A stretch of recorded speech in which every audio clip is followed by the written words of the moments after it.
YouTube पर फालतू की वीडियो डालकर यूट्यूब से महीने का लाखों रुपए कमाते हैं ये दोनों।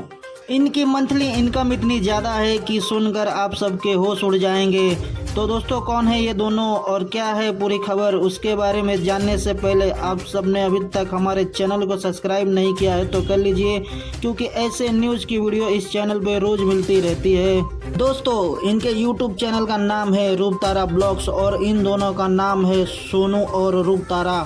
दोस्तों, ये दोनों यूट्यूब पर शॉर्ट्स और लॉन्ग दोनों वीडियो अपलोड करते हैं और इन वीडियो से दोस्तों ये दोनों महीने के लाखों रुपए कमाते हैं। दोस्तों, इनके चैनल को बने अभी तक 1 साल भी नहीं हुए। इनका चैनल 21 दिसंबर 2021 को बना था और दोस्तों 1 साल से भी कम समय में इनके यूट्यूब चैनल पर 1.01 मिलियन सब्सक्राइबर्स हो गए हैं। दोस्तों, इन दोनों ने अपनी मंथली इनकम अभी तक अच्छे से रिवील तो नहीं की है, पर खबरों के दम पर माने तो इनकी मंथली इनकम 4 से 5 लाख रुपए है और सोशल ब्लेड साइट पर इनकी मंथली इनकम देखी जाए तो $15,000 पर मंथ दिखाती है, जिसे कि हम इंडियन रुपीस में कन्वर्ट करते हैं तो दोस्तों 11 लाख से भी ज़्यादा हो जाता है।